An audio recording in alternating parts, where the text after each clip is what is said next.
Turn your eyes upon Jesus.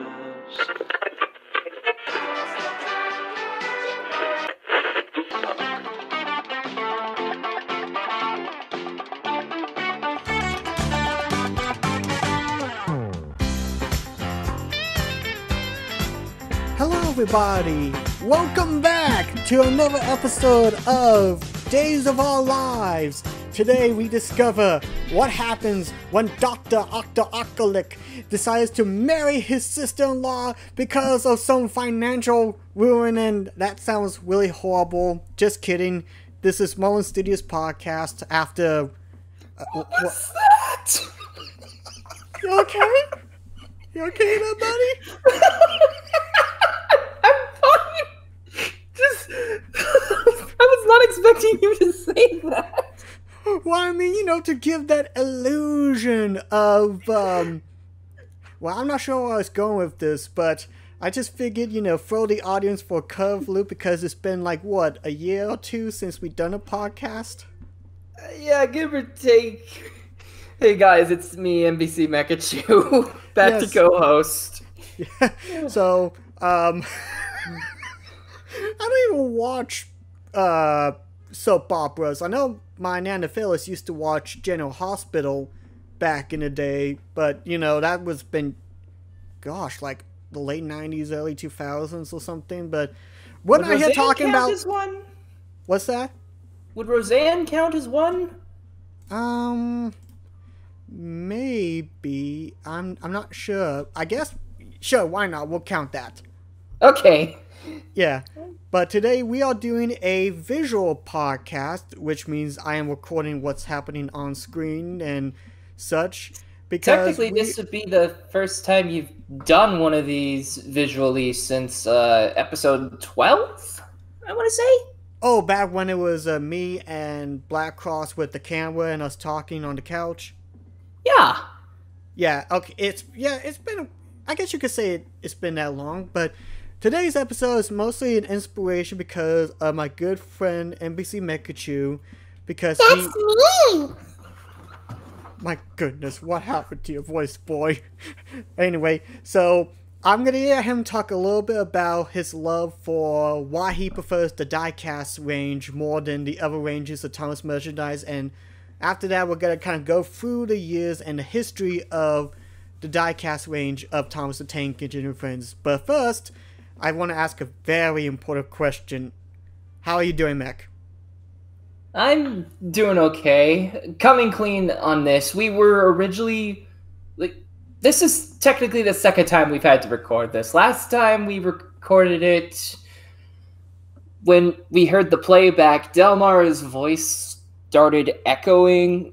Well, okay, not necessarily echoing, but it managed to... It got kind of, crinkly, I guess you could say. Like, there was like two different voices of me kind of out of sync, is the best way to describe it. Despite the fact it was you that was recording it. Well, I mean, sometimes OBS, I don't use it a whole lot, so I think it's because I didn't update it for so long that it kind of glitched out, so hopefully it won't this time. There's a reason why I say OBS ends with BS. Bull of soap?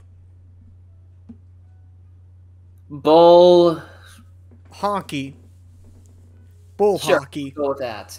Anyway, but, out of curiosity, I mean, granted, I remember from our recording a few weeks ago, but, for context here, you've been collecting the diecast range for quite a long while, haven't you? Yeah, I've been collecting since 2004. Peppa Pig, eat your heart out. And... And it wasn't just with Take-Along. I ended up having some of the Erdl stuff as well thrown in the mix. However, it was mainly Take-Along that I ended up going with. And then as it got bought out in around 2010 and turned into Take and Play, naturally I started collecting that stuff too. And then it went along to like the Adventures and currently Push Along, but although Push Along in its current form, we'll get to the reason why in a moment, but it's probably going to be the only range that I don't avidly collect the merch from. Which is understandable. Now, I grew up with Erdl and Take-Along. I stopped collecting Take-Along around 2004, 2005. The last new one I remember getting was Fergus. So I'm Which is now in my possession. Because you donated right. almost all of your collection to me. Well, not all of them, but I said almost. but like, so I'm familiar with Erdl and Take-Along, but then afterwards, if you ask me about what I think about Take and Play or Adventures, I'd be like, what does thou talketh about? Because I'm a little bit of a newcomer to that, or not as familiar, but yes, let's talk about... It ain't familiar. Oh, yeah. We'll first talk a little bit about Erdl, because, well, that's the page I got up here, and that was one of the very first Thomas merchandises that was made when the show came out, wasn't it? I believe so. Okay, so for context, don't include this part here, but do you think maybe you could share your screen as well, so that way I don't have to pull it up on my end? Oh, sure. Good point. You mean... Hopefully that doesn't screw up the recording. No, it won't. There we go. Alright, there we are! Yeah, okay, so we can see... And you're playing a first-person shooter in the bottom left, right. No, that's just... It's like, for some reason, with the Wikia, there's ads all over, and it's so annoying. Oh. Yeah, no ad blocking, get rid of those. Yeah. But let's begin talking about Erdl, because, correct me if I'm wrong, Mac, Erdl was one of the first ranges of merchandise made for when the television show aired in the UK, right? Yeah, it predates both Wooden Railway and Motorized. Around 1986 or 85? I think they have it on the page. Like, if you go to the information page, they say something about it being in 83? 83, that's a fake. Well, then again, that would explain, like, the stickers are more close to the books illustration. Yeah, the books. Because you got Thomas here that looks like the classic image from the second Okay, book. I'm sorry, but the video is no longer up anymore, but I was reminded of a video by Busted Buffers where they had Thomas in America. He meets Big Boy, and they basically had Big Boy's like, "Hello, I'm Big Boy, and I ended up, and I like reading books." You like reading books? Books, books, books, books, books. I can read books. What the heck? I want to see that video. I mean, I know you said it's taken down, but I wish there was a way to watch it. Either A, it was taken down, or B, it was set to private. It may have been private, I'm not sure. Or unlisted. Yeah. But as for, like, so it's still... To anyone in the comments, if you could possibly find that, I think we'll be able to die happy men. Well, okay, I don't want to, like, die then, you know, Well, you know what I mean. Yeah, figure of speech. There's what you mean, not what you say. Yeah. So as you would say. Erdl, in my opinion, when someone mentions the phrase classic Thomas toy line, I think I actually have that, Thomas. I do too. In fact, I actually featured that in TTES short number 3 with the multiple Thomases, the one who says, "I'm more expensive than most of you." This one, like, when it comes to a classic nostalgia toy line, I immediately think Erdl first, because it just has that unique look that you could just see, and it's like, that's like the 90s Thomas look right there. Mm-hmm. And I had a good chunk of different engines, not all of them, but I had like a good chunk of them, and some of them it's like they still actually look pretty good today, most of them anyway. Wow, that Fergus model looks almost prop accurate. Almost, yeah. Although the driving wheels on Murdoch is a little distracting in my opinion. Yeah, they act more like side plates than they do Side rods. But like most of the engines look good, although there is one thing that is a little bit of complaint, and that's with the tender engines, because two. They're a singular mold, for one. Yeah, I mean, it's not that big of issue on, say, something like James, Edward, or Duke, but on the bigger engines like Gordon, Henry, the Scottish twins, it makes it really hard for them to take curves. I mean, granted, I think they made the track workable enough for them, but if you're like working on custom layouts or something, then the tenders are gonna be just a nuisance. And another thing too that was a little bit annoying with Ertl was the coupling, because if we take a look at like Annie and Clever right here, you can see they have like a little plastic little nub that you can hook onto, but I remember... Yeah, they are extremely frail. Yeah, I remember having Annie and Clever, and the couplings have been broken off for years just because of how fragile they are. So the same...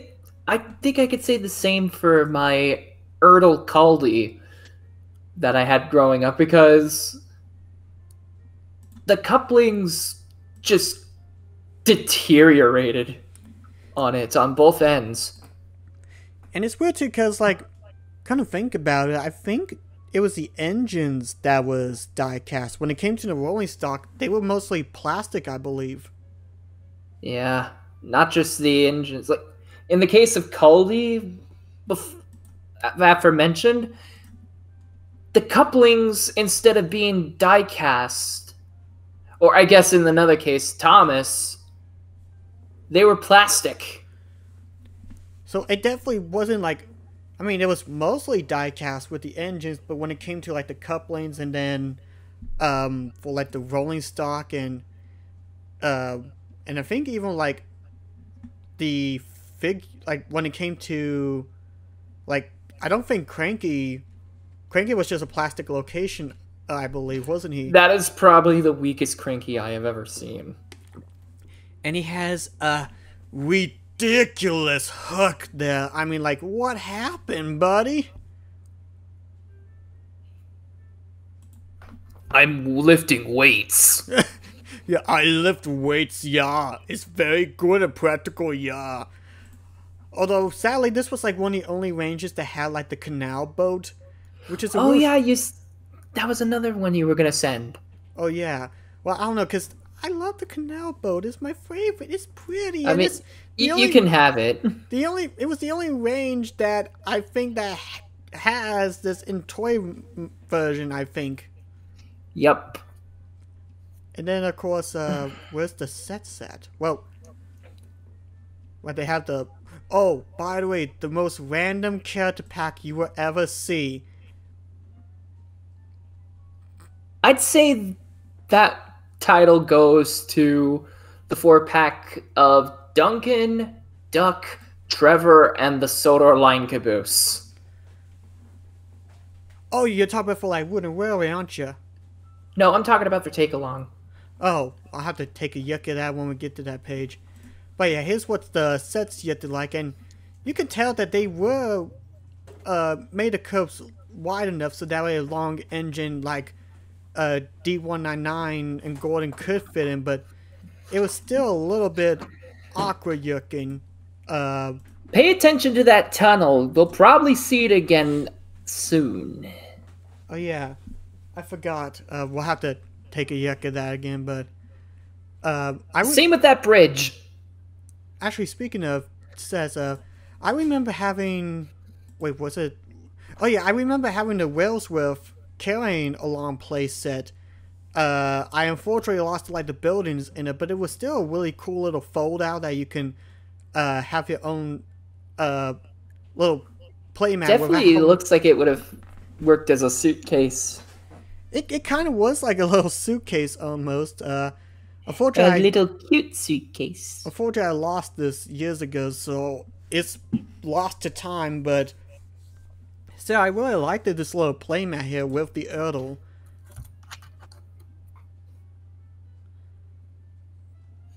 I'll admit, if I wasn't of such poor upbringing, I could have seen myself purchasing some of these sets. Maybe if I wasn't also so sensory overloaded when it came to loud noises, I would have tried to make adapters for the Erdl track so that way it could work with the take-along track and take-and-play track and adventures track. And push along. Well, okay, maybe I'm not sure about that, but you get the idea.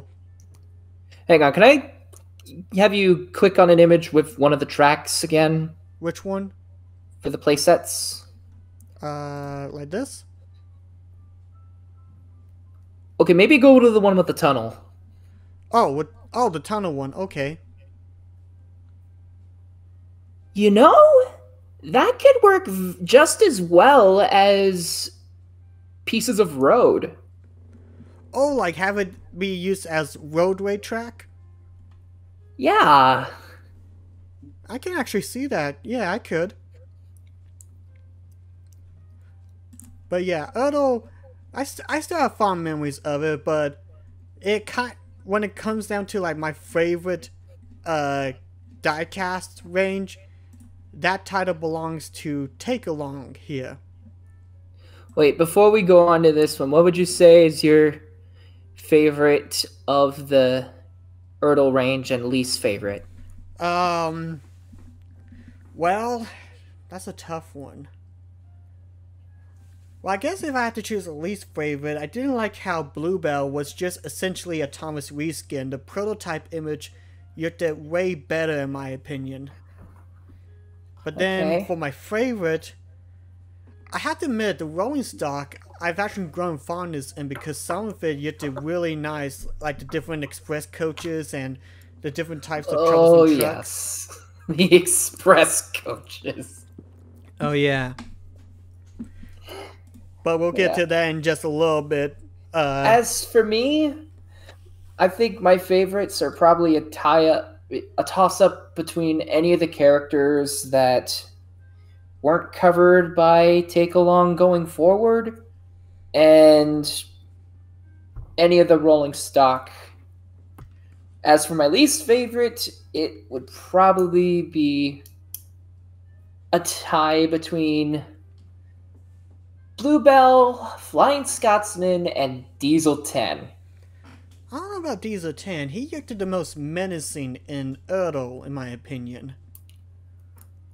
Main reason why I don't particularly care for any of them is because they're straight up retextures of pre-established molds. In the case, you already brought up the comparison for Bluebell and Thomas, but Gordon, it's Flying Scotsman, which I can understand Flying Scotsman being Gordon, but it literally looked like just repainting Gordon. Yeah, it could have easily passed off as Gordon before. It literally just looked like a pre-Sodor Gordon. Like when he used to work for the LNER. And then Diesel 10 was a reskin of D199 and had the least functionable claw out of the entire menagerie of merch he has ever gotten. Hey, to be fair, Erdl did Echo Fighters before Smash Brothers did. Oh yeah. And technically clones, because in 64, Luigi was literally just a clone of Mario. Yeah, but still, like, Diesel 10, Flying Scotsman, and Bluebell are Echo Fighters. I want to see that added as special icons. That's funny. Thomas wins! By doing absolutely nothing! Oh wait, that's Mario Party, my bad. Hang on, I got the perfect... Okay, I got the perfect thing. Alright, you're gonna have to kind of play a little bit, Alright. Thomas wins! That works way too well.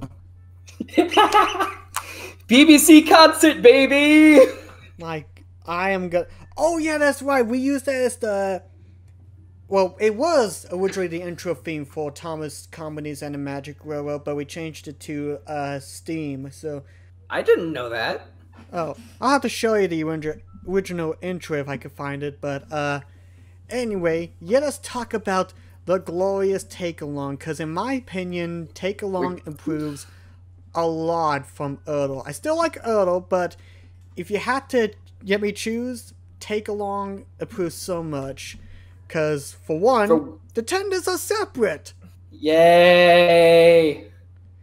Plus, in my opinion, the Take-Alongs just capture the, holy crap, that's a ticked off Henry.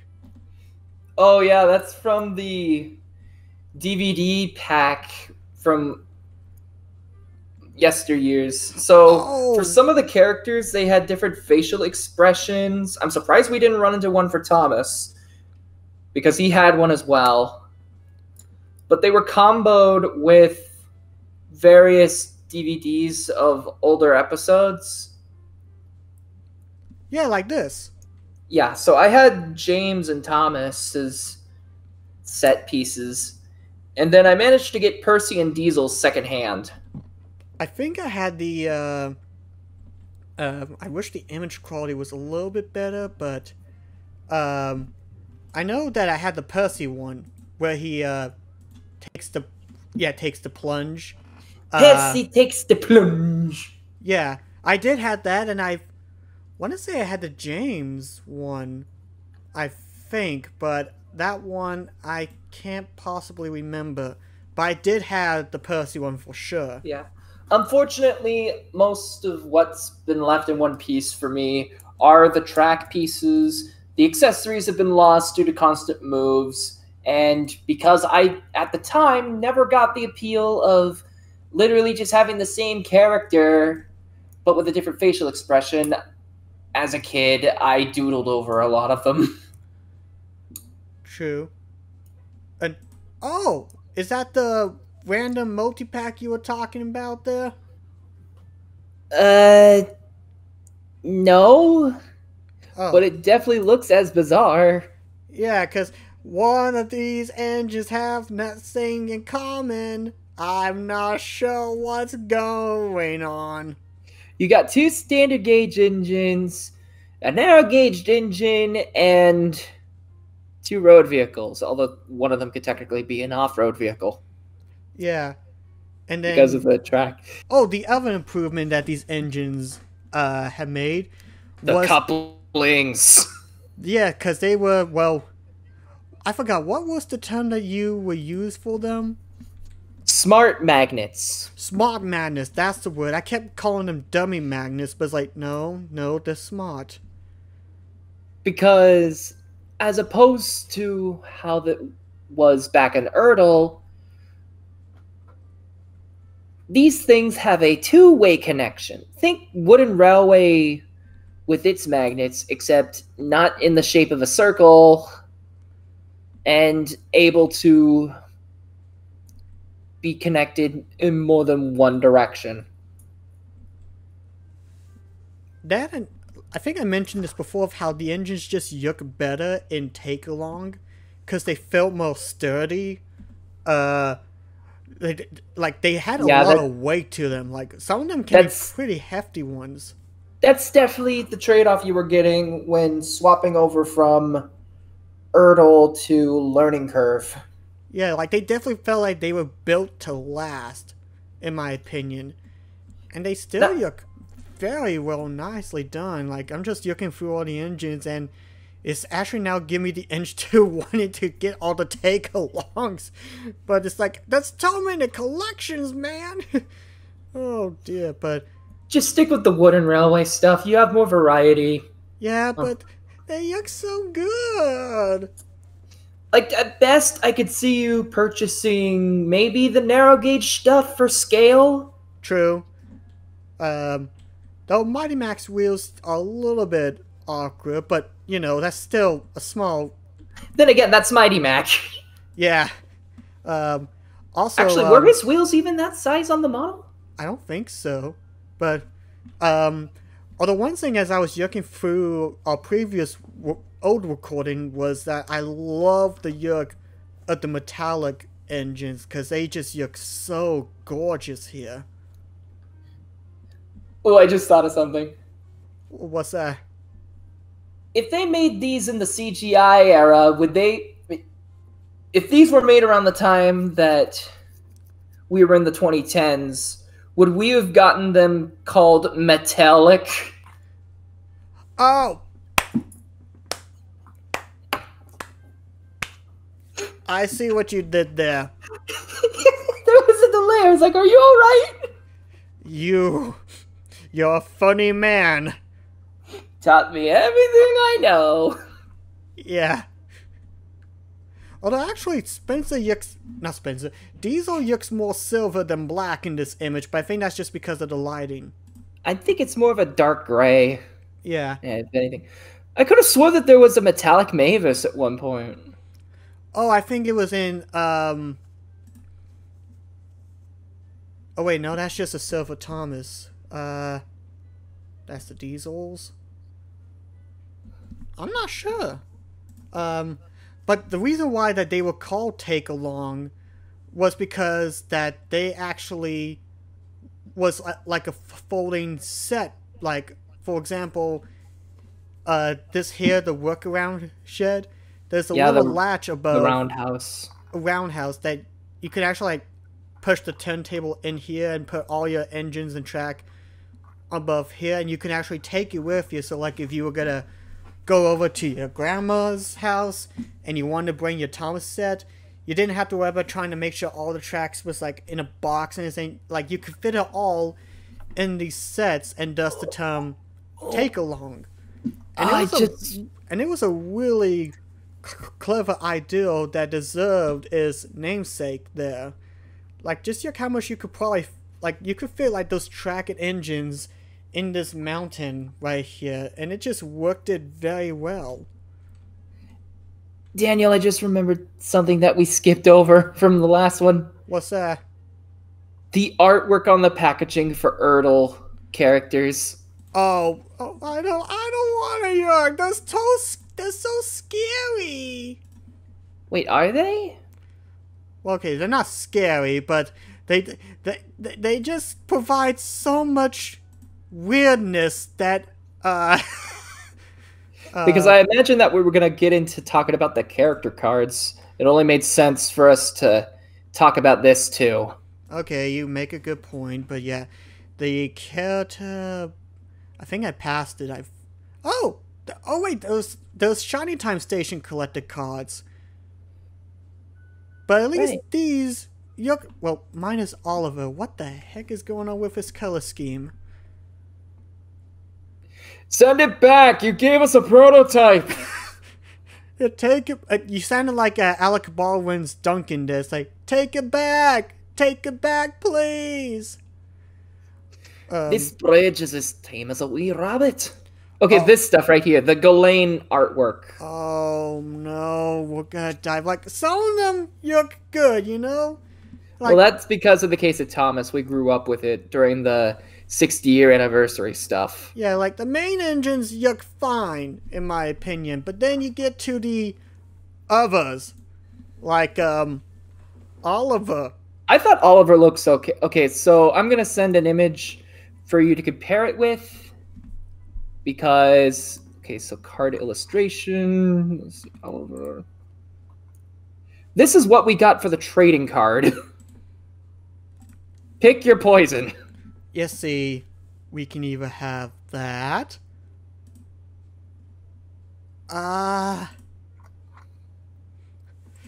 Don't make me choose!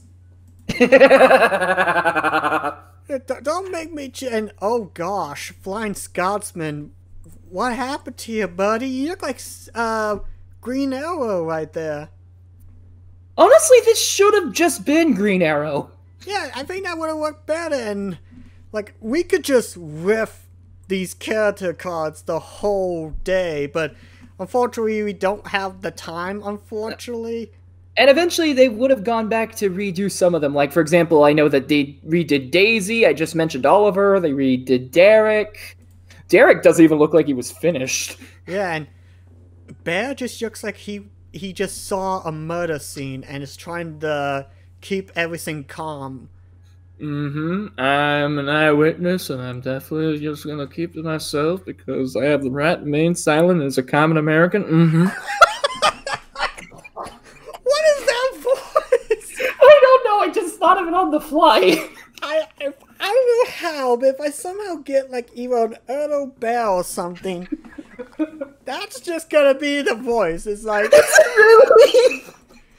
because that's beautiful, man. But Okay, how many characters have I got from you that I'm casted as that haven't made an appearance I yet? have no idea. There's Beresford, there's Wait a Philip. second. Coldy was in a waterfall tunnel. That's kind of Oh cool. yeah, that was kind of an odd one. Although you could probably make the argument that it would work because of him Being a doing mountain engine. Yeah, the inclines. Yeah. Although looking at the actual piece itself, it looks more jungle-ish than it does mountainy. Yeah, but still, it's like take along. And the reason why we want to look at the cards is because Oh, go back up, then after Mail Express. This is the reason why I... Okay, scroll down. Scroll down. Yeah. Okay, up a row. up. Click on the... Oh, that! Yeah, this is why I mentioned to keep an eye on the tunnel, because some of the Erdl destinations ended up getting reused in sets like this. Yeah, which I know for take along it lasted from 2001 to 2009, was it? Yeah. Huh. So it definitely could have reused some assets. Oh, and there it is again, along with that. Along with that bridge I mentioned. And this already just cements the fact that the Erdl track could be used as road, because I think that's what they were trying to go for here.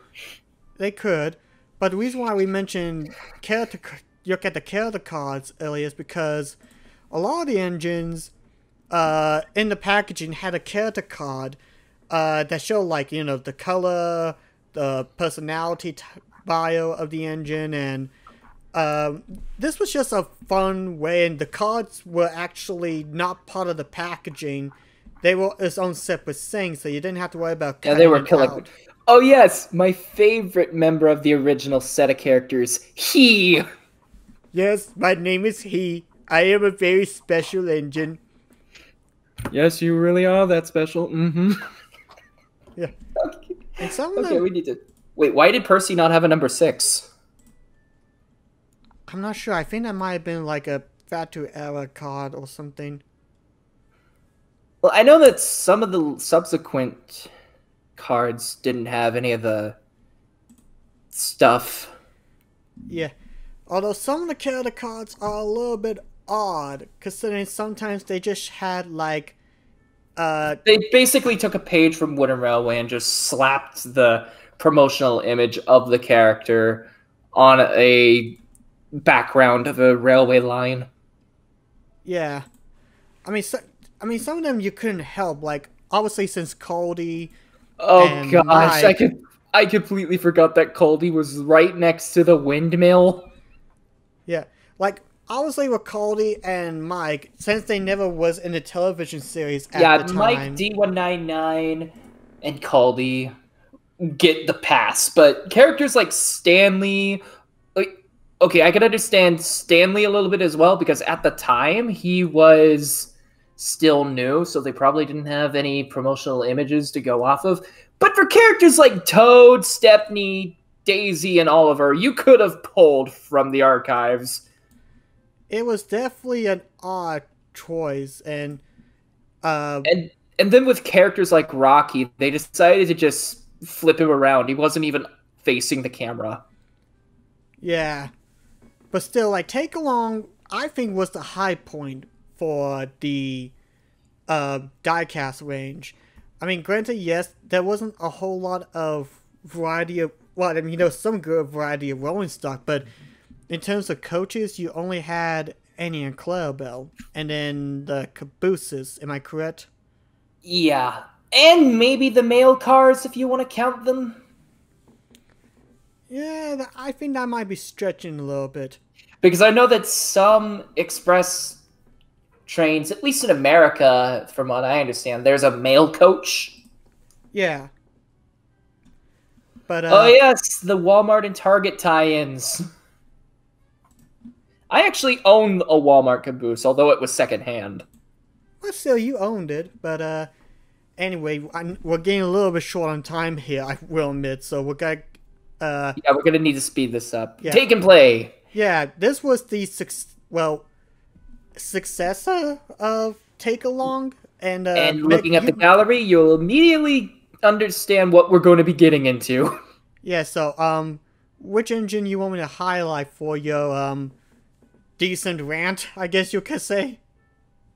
Like, this is the... Okay, so, Gordon, for example, like, they did update some of the characters' molds. Like, for example, Gordon's cab looks a little different compared to how it does in the Take-Along version.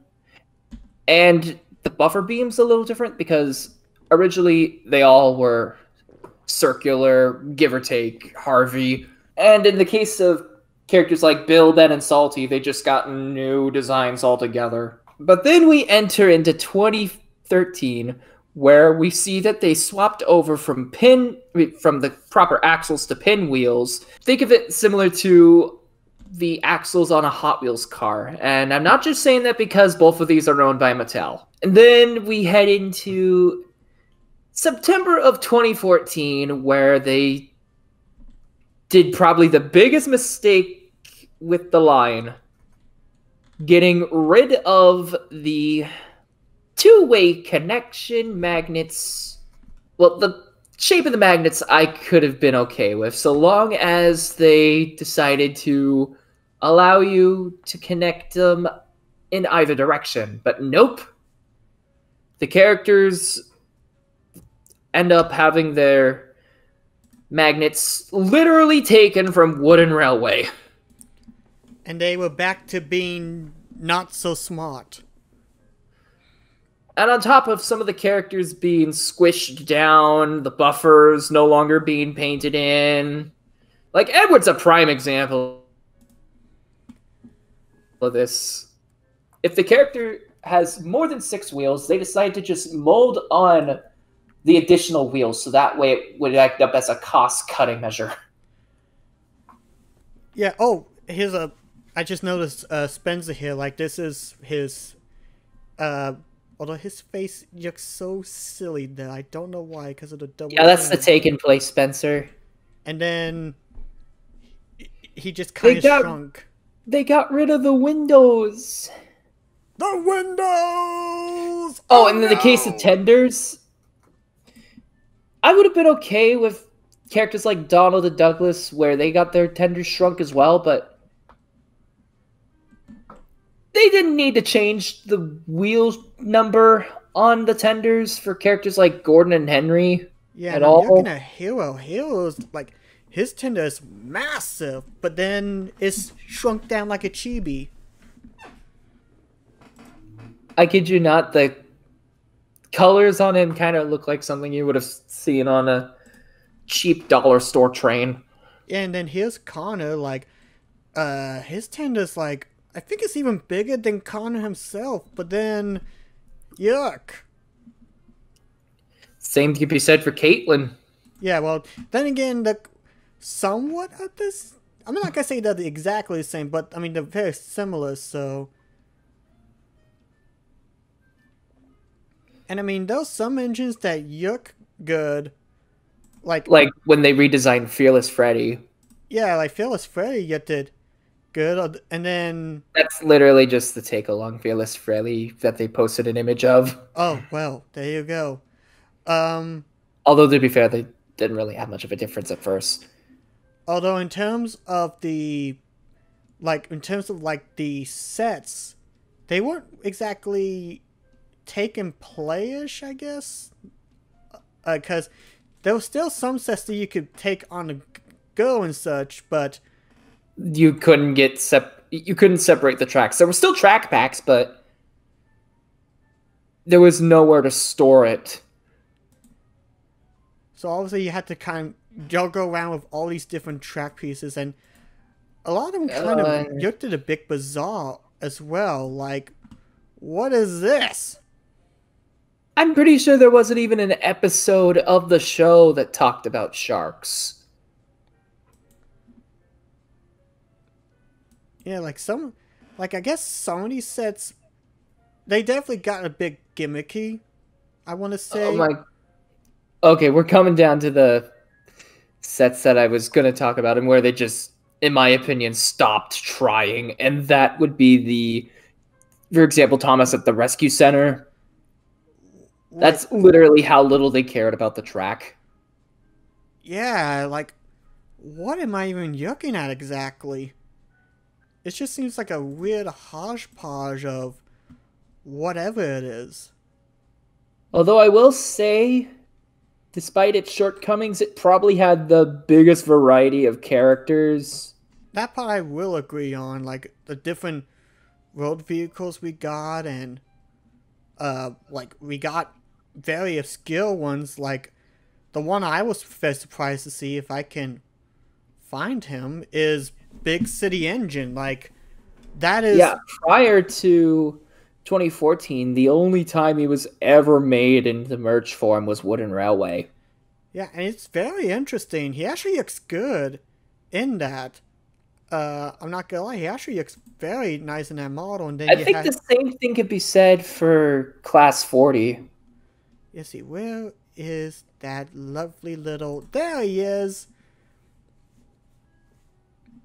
So it's definitely a good variety of different characters and such. However, should we go to Collectible Railway next, or Adventures? Well, Collectible Railway would definitely be the case and where I bring it up, because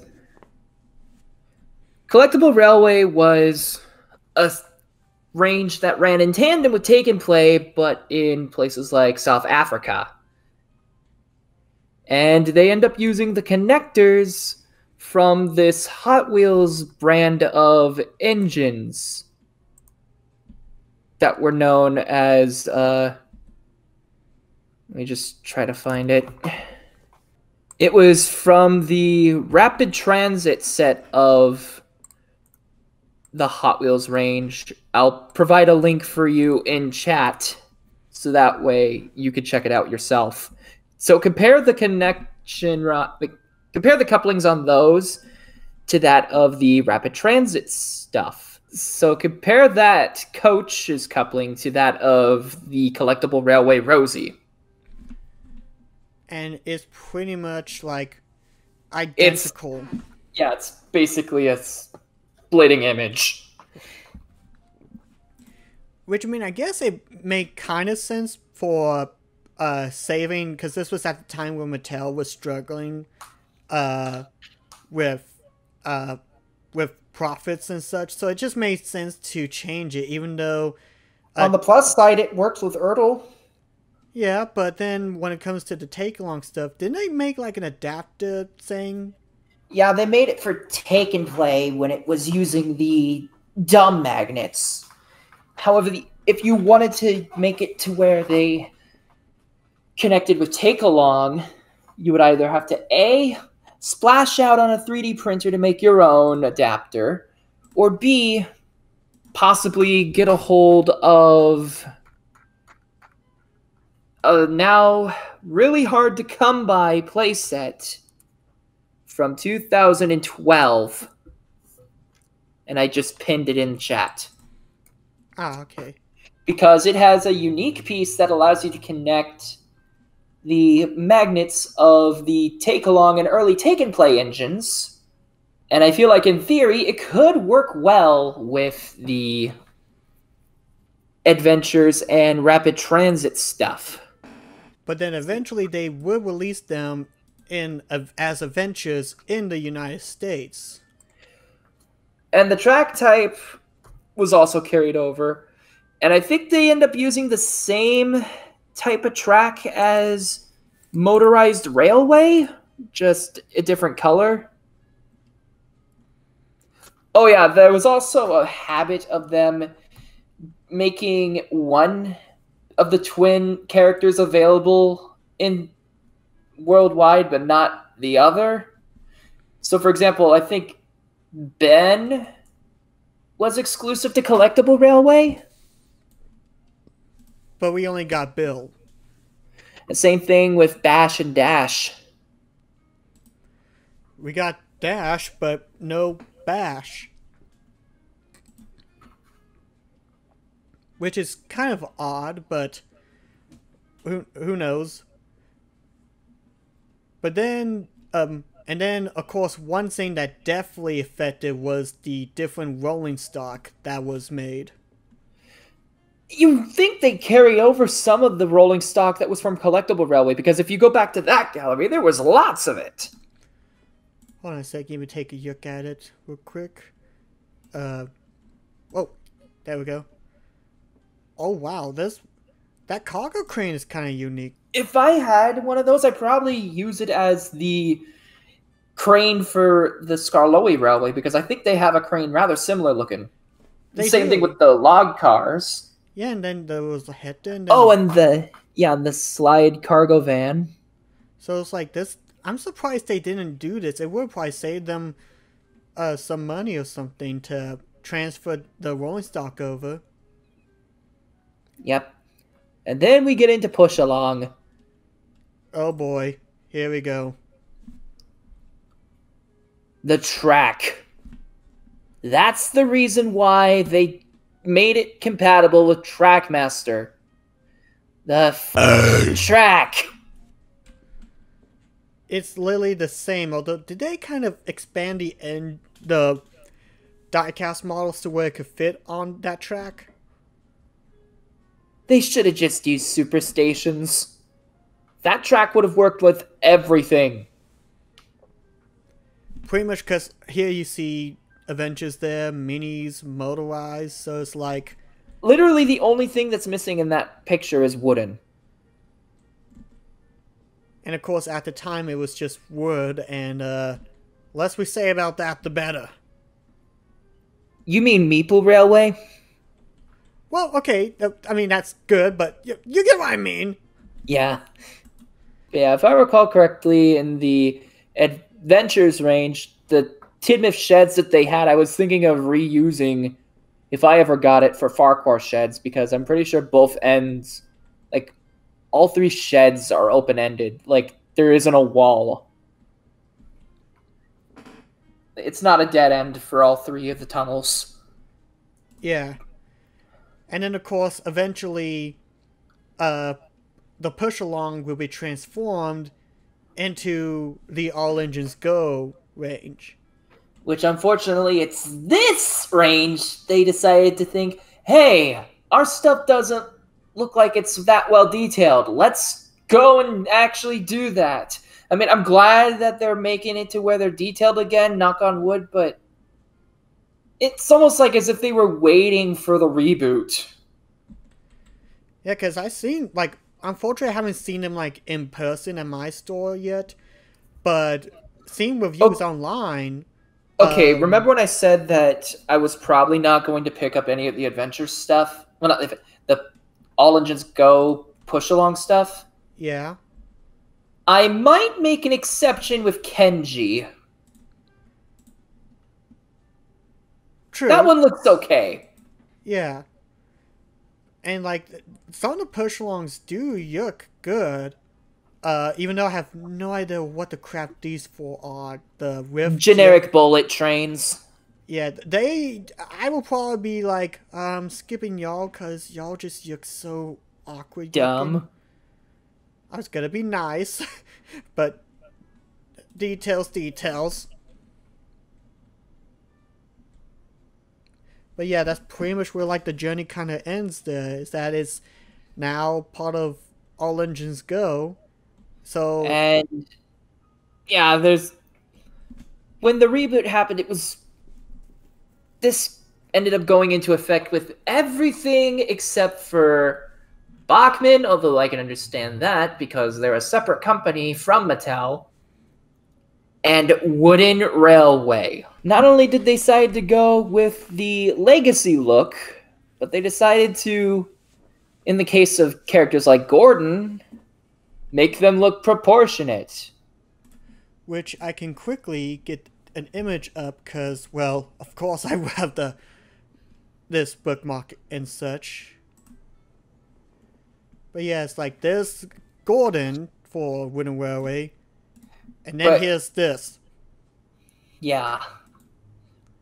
I ended up remembering that, okay, I'm not going to say any names, but I brought up how I was upset that Wooden Railway seems to be getting everything at once when it comes to the finer details.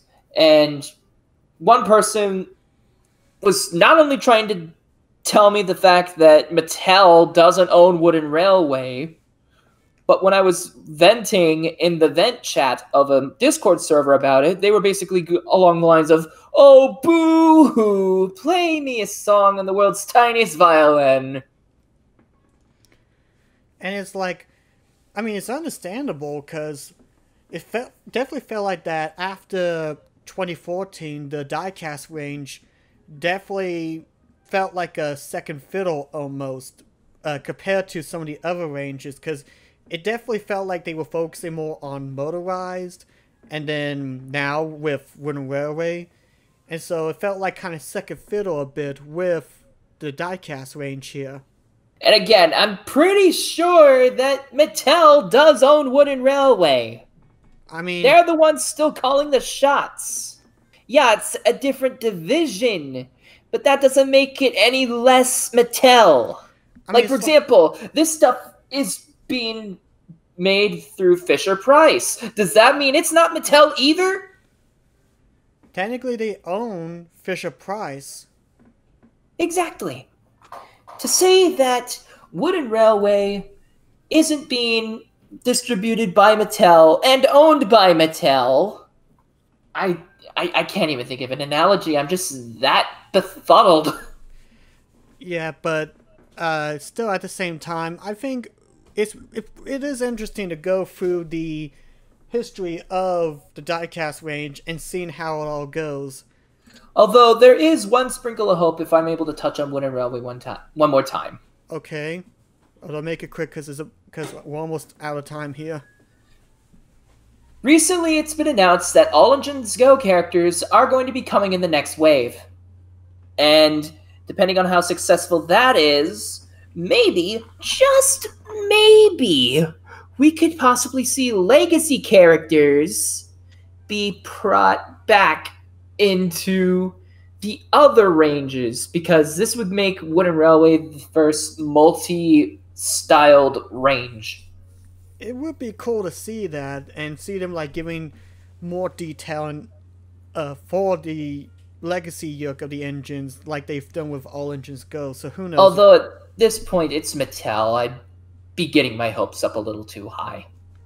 Well, who knows? Maybe they might surprise you. So, but that's been our little yuck through the diecast range. So, any last words you would like to say, Mech? I'm sorry that we're a little short on time. It's just yeah, I get that you feel sorry for Mattel regarding a lot of stuff, but coming off as a long-time collector of the diecast, I feel personally betrayed when it comes to stuff like this. And I do understand where you're coming from, so, but who knows? There's more than just telling me to not collect it if it's bothering me that much. Or you could still collect it. And it's let's just say that anything that I would collect from the diecast would more than likely just be secondhand going forward. Or just the odd chance that, say, for example, Kenji actually ends up in a Walmart, for instance.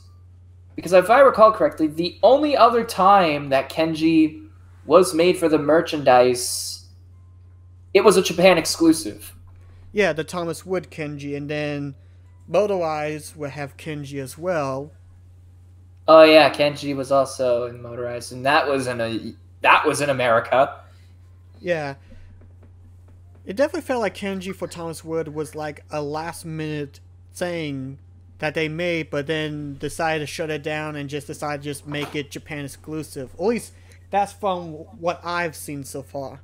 But anyway, so yeah, that just does it for this Mullins Studios podcast. If you like the video and want to reach out to us, be sure to go into the comments below and tell us what exactly you thought of this episode and your thoughts on the whole diecast range, and if you agree with us about the state of it. And yeah, I'm sorry that we're a little lost for time. I know that I has to be at the workplace to do work related stuff with my briefcase and banana jump pack. Walmart gives those out now? Oh yeah, it's part of a new policy. Everyone gets a banana jetpack, and we get to rocket around through the air and shoot up banana peels. If it's a banana jetpack, does that mean it's fueled off of bananas, or it's in the likeness of a banana? I'll leave that to your imagination. So, thank you guys for watching this. God bless you all, and we will talk to y'all in the next Mullins Studios podcast. Hopefully, have a super mega chocolate fun someday. Bye bye.